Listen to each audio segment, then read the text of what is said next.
So ayan mga anti-ka-dyers, grabe kainit mga jay. Nag-squeeze talaga yung mata ko. So mamayang hapon pupunta tayo doon, oh. Ayan, doon tayo pupunta sa kanilang, anong tawag doon day? Kanilang pavilion. Anong halay na sila anti-kills, oh. So mag-ano tayo doon, walking around. Grabe day, hindi kami nag-expect na mag-ano, kining mag sunny weather. Naday sapa dere, oh. Uy! Uy! Nagunsa ka?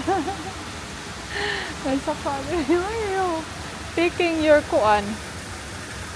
May tiris-tiris pala dito day, oh. Ang ganda. Akala namin uulan. So ang nangyari ngayon, mainit pala. So, dito tayo sa labas, magpahangin. Doon ako sa loob, nag-edit-edit ba? Parang nalilipong ako dahil parang sumakit yung ulo ko na hindi ko alam kung bakit.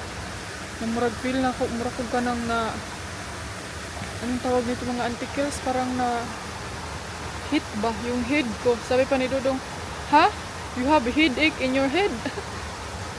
Ang kalisod ko, aning bongol ay. Nakakahirap talaga pag hindi masyadong makakarinig yung kasama mo dahil. Hello mga anti-kills. Ayan, mag-walking around tayo dito sa kanilang sa baba nila. Kumbaga gulayan nila dahil. So doon kami kanina sa kabila next sa hotel na ito. Ay, napagod ako dahil sa kakasubida sa buntod. Ayun. Ayun na si Dongski. Ayun na si Mylabski. Do you know that that's a sweet potato? Huh? Do you know that this is a sweet potato? That's a sweet potato. All this. It's a blue kalachuchi, oh.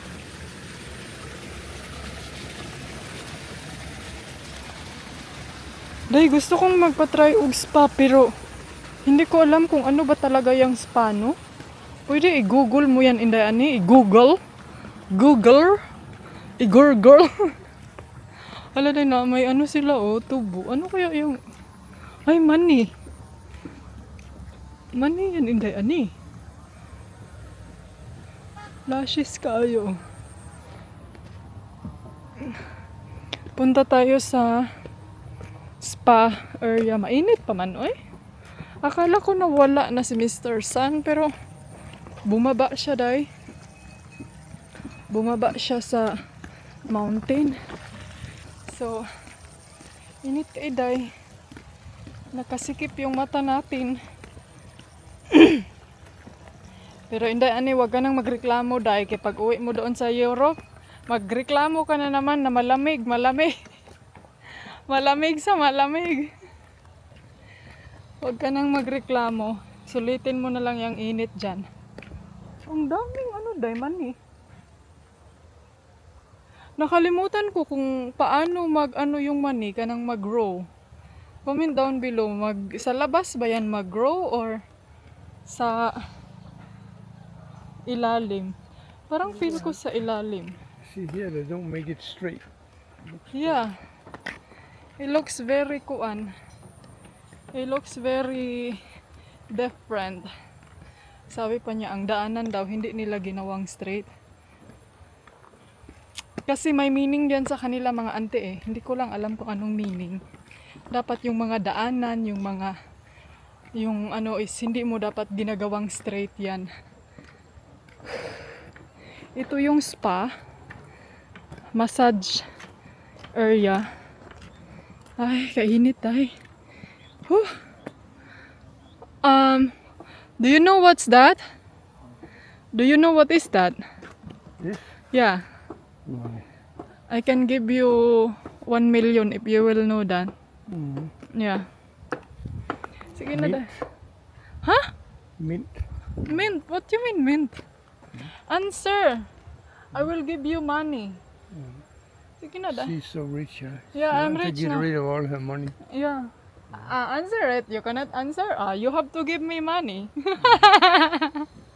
Baliktad. That's how you kuan. That's how you trap. It's a peanuts. Peanut. Yeah, peanut. You say I'm smart? You don't believe your wife, my God. Money man yan siya, day. Ewan ko kung may bunga na ba. Private. Yeah. That's a private. Ito yung ano nila. Ibang property na nasa doon sa baba. Dito ata sila natutulog. And then yun yung ano nila, day. Yun yung tawag nito. Yun yung resort nila. Yun yung mga rooms. 2, 3, 4. They only have 4 rooms, mga antikels. Enough na yan sa kanila pang kuan, pang source of income. Do you agree, my love? No, they also have down this belongs to them also. Yeah, but... So, andun na si Dudong, day. Iniwan na ako. Naguna-una na siya. Pahinga muna ako ng saglit, kay grabe, kainit. So, pag mag-massage, maganda dito. Kay, kuan kining, hala, lain man ang ilang lingkuranan. Mura magmaka. Saan eh? Maka, ang sa'yo tawag ani, day? Maka ano sa aking shirt. Daliaran ni Dudong Daliaran ni my love nakalakaw dito, day, eh. Mura man ni siya kuan kining helicopter. Kag helicopter dong, ang bilis mong nakadating doon. Kalami sa weather day, blue na blue. Hello mga antikels, ayan, nandito ako ngayon sa labas.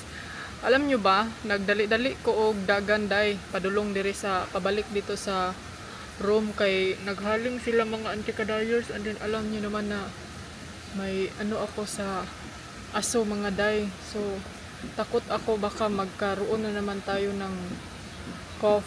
Kasi yan yung dahilan yung aso. Kaya kayo mga auntie, kung may mga sakit kayo sa ubo, sakit sa baga, iwasan nyo talaga yung mga aso sa abuhan, mga usok sa ating mga barbecue. Yan yung, hindi naman sa kaartehan, no? Yan lang yung naobserbahan ko mga day na isa yan sa dahilan kaya ako mag-uubo, kanang magsikog udhak. Parang maano kasi, parang yung lungs ko ba, parang mabuot siya, murag dili siya hindi siya makahinga mga zay. So tignan nyo yun doon, oh. Kita nyo yung aso doon? Doon sila, naghaling sila doon sa baba. So ako ngayon, nandito lang ako sa terrace dahil nakatingin sa kanila. Medyo wala kaayoy ko unshelled, so init siya diri aday. Dito lang ako sa nakaupo sa gilid. Kaupo-upo sa lapin. Si Dudong andun siya sa loob ng room, nanood ng video. Dito ako kay grabe ko kainit. Wala kasing aircon yung room namin. So yan yung naka problema. Nagturtol pud sila, oh. Sila. Halalala. Kuya, pag tarong na, basig mahugas, basakan. So, anyway, may chika pala ako sa inyo. Kanina ba, nanood ako ng video. May nakita ako sa mga video sa YouTube ba, na grabe na ngayon ang mga sa mga pangyayari, good mga auntie. Alam nyo ba na isa yan sa rason na ayaw kong magbigay-bigay ng mga kakilala ko na mga foreigner, na yung mga kaibigan or mga recommendation, yung baga ba, yung mga, kasi ang dami din sa Facebook mga auntie, sa social media na mag-chat lang sa'yo, hihingi ng foreigner na inday, pahingi naman ng foreigner dyan, baka may kapatid or baka may kaibigan, may ganito. Day, alam nyo, hindi talaga yan siya kanang dili maayo, hindi maganda yung ganyang approach na hindi naman sa sinabi kong lahat ha, kasi may mga iba namang anong tawag nito day, sige tawag na day, situation na ganyan na swerte din sila sa ganyang way ba.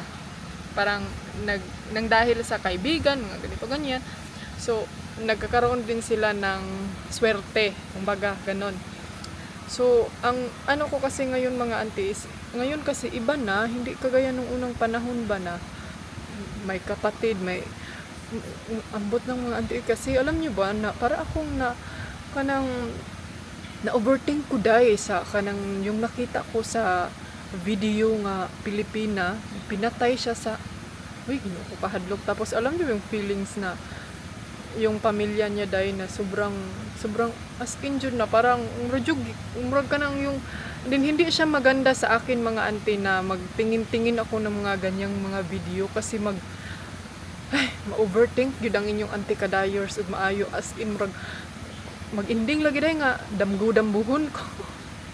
Naawa ako mga inday kasi alam niyo ba yung mama niya sabi niya na anong ginawa kanang giunsa daw siya kasi pagbukas ng alam niyo yung pagbukas ng kabaong nakita niya na yung anak niya ang dami na ng pasa alam niyo sa katawan na hindi na buhay ha.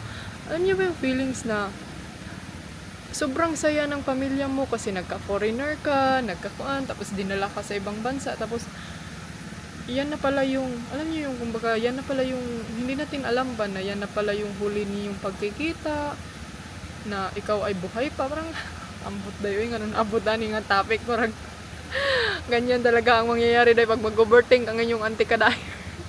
Pero kaya, alam niyo kung ang ma-share ko lang talaga, no, ang ma-advise ko lang sa inyo, kung tayo talaga ay gusto natin mag-foreigner or maghanap ng kasi pagsabihin na lang natin na mag-foreigner tayo para makaahon sa kahirapan sa buhay kasi yan naman talaga yung kanang kung sa kuan tab mark natin. So pagsabihin na lang natin ng ganyan para makaahon sa kahirapan sa buhay. Pero dapat mga auntie no, kung ganyan yung think natin or kung ano man yung nasa isip natin, dapat wag talaga natin kalimutan dahil na wag tayong kanang malose and found ba. Kanang be wise, hindi sa magiging wise tayo na magiging ano na din tayo kanang anong tawag dito kaning papatay na din or kanang magiging wise tayo na kanang pwede na din tayong manakit. Hindi sa ganun ha. Dapat magiging wise tayo mga auntie. Pag yan yung gusto nyo sa buhay, wala akong pakialam kung ano yung gusto ko. Ang advice ko lang talaga dahil is lumaban kayo. Uy, bahalag magpanti na lang mo budagan diha day basta kay dagan jud ug napaka kay time nga makadagan pa ka dagan na lang jud takbo na ko tumakbo ka na day kahit nakapanti ka lang or bahala na ng mga passport diha unsa ba basta feel gali nimo nga basta pakiramdaman mo talaga yung lalaki mo no na kung pakiramdam mong iba na ang radar or lalo na mga auntie pag example like kami ha, example ni Dodong. Huy, ayaw pagrampa diha kay nagbuwar, bakit pante? Kasi kami ni Dodong mga auntie, bihira lang kami mag-away. Alam niyo ba yung mag-away na para talagang aso at pusa? Bihira lang talaga kami mga inday. So, if ever na wala yan siya sa mood dahil sa mga trabaho niya, sa mga pinagagawa niya sa buhay niya day, so, minsan wala na siya sa mood. Tapos ako, parang maano ako ba na, hindi ko siya kakausapin, hindi ko siya basta di ko ganahan mag-istorya sa ihaday. So, ang ginagawa ko mga auntie is magpalayo ako sa kanya. Kanang like doon ako matulog sa kabilang kwarto. And then, alam niyo yung be ready ka kung anytime kasi hindi mo kasi alam mga auntie kung like example yung asawa mo, boyfriend mo, or fiancé mo or whatever, kung ano yung nasa isip nila day ko, di ba reader no? Rider no yata dai. Dito ay dapat ka nang andam jud no. Hindi man sa handa tayong manakit or kanang handa tayo sa ating sarili na kahit anong mangyari, kaya nating lumaban. Wag tayong magpabukbok na lang po dahil ay naunsa naman eh. Ayaw jud. Kay mama, yan na lang kasi yung ano natin. Alam niyo yung lalo na tayo mga Filipina na nasa ibang bansa. Siyempre na ano na tayo, parang malungkot na yung puso natin kasi malayo tayo sa ating pamilya. Tapos alam niyo yung feelings na iintindihan ko kasi yung mga ibang Filipina ba na parang takot sila takot silang lumaban, takot silang, huwag kayong matakot dayo. Habang may buhay, may pag-asa pa tayo dayo. So, basta feel nyo gali na iba na yung timpla, pangandam na dayon diha. Ay na pagdaghan, pagwaduha mo, mauli pa na. Pwede naman mga auntie na, baka antayin ko lang nalalamig yung utak ng aking pero alam nyo, hindi talaga ako magsasabi ng, alam nyo, patapos na salita. Ganun yan. Buhay kasi natin ngayon, parang, alam yung hindi talaga natin alam kung saan, kung hanggang saan ka nang, kung siguro diha na lang dyan tataman, gani. Pero kung napag-chance, no, kay kabalo ko feel maguna ko dahil nga kita tayo ang humahawak sa kining chance natin, kanang tayo ang humahawak ng ating kuan ba unsay tawagan ni ganay kanaging dala nato nga, kung di ba may sabi-sabi sa ating mga kanang amo na gingon diyan diha ra gina siya taman, diha ra gyud ganyan. Pero kung mo fight manggug ka, no, base lang pud sa akong experience kasi lagi akong na-hospital, like day 1 month, imagine more than 1 month and a half siguro ako day nga na ako sa hospital nga murag na ko kanang murag akong pananaw day nga murag ning tuyok na Diyos ko. So pero nakaana jud ko sa akong sarili no nga kanang kining hospital dili kini ang makapatay sa ako kanang una kani day. So mo jud to akong kuan sa akong goal nga dili jud pa jud pwede no kanang kung mayon pa jud kasi Ginoo Lord buhiha pa ko Lord unsa naman ni so di jud kinahanglan mo laban jud pug ka mo kini kaya nga may sabi si Lord na anang kung hihingi ka lang sa akin ng tulong tutulungan kita, pero dapat gagawa ka din ng move kay lisod sa day ug moingon ang Ginoo nga kining lisod sad og mga mayon ang ka nga Lord tagay kog kwarta nya naglingkod ra ka diha langan magmunaog ang Ginoo nya tagaan kag kwarta dili ko na siya pwede sumangita maghanap talaga yan siya ng way na na inanuktok uy day na ay blessing gusto ka manilhig didto kay naitag 20 ang oras 20 mil ang oras manilhig ra ka na siya day gano'n na siya kanang there's kanang mangita jud og way si God nga kanang giyahan ka ba tapos basta ang importante lang jud ikaw di ka malus and found sa imong kaugalingon nga nagtanga ra pug kaday naghinuktok na lang pug ka nahadlok na ka mo naging dili ta mahadlok mga antikadayers ayaw kahadlok kay ang atong kahadlokan dapat ang Ginoo ra gyud kay dapat si Lord lang gyud ang atong kahadlukan kay unsa man na sila tao ra man na basta ambot lang no mabitaw ako no ang daming nagja-judge ang dami kong mga masasakit na salita ng mga dito sa social media, pero sinabi ko na lang talaga sa sarili ko na kanang gichos man ako nga na ako sa social media, so Lord patatagin na lang gini ako ang pabaskog kayo na lang gitaan ni Lord pakining tagaan na lang jud ko niya ganang strong heart kung baga ganun ba, pero wala ba hindi naman niya ako iniwan dahil parang hindi niya din ako pinabayaan every time na may mga matatanggap akong masakit na mga na galing sa social media, maririnig na mga chismis issue dyan sa tabi-tabi. Pero mga antikels, every time na ako no, mahupay jud kanang gagaan talaga yung ay kamo nag yung mag-translate diha mga Tagalog. Tulungan nyo na yung mga Tagalog dyan ba, translatein nyo na yung iba yung words ko dyan kay nahihirapan na yung antikels dito ikaw kaya mga antikadayers no, advice yun ako sa inyo. I mean, based of my experience lang jud, laban lang jud taday. Kay walang ibibigay si Lord na trial sa ating buhay kung hindi natin kakayanin yun. Binigay niya yun sa atin. Kung feel ninyo, Lord, dili na ako ni kaya, Lord. Kailangan na yung kumunti na mong ginhawa. Dili, dahil kay binigay niya yan sa inyo dahil may rason para magiging matatag yung puso nyo, matatag yung isip nyo, magiging maliwanag ang paningin nyo.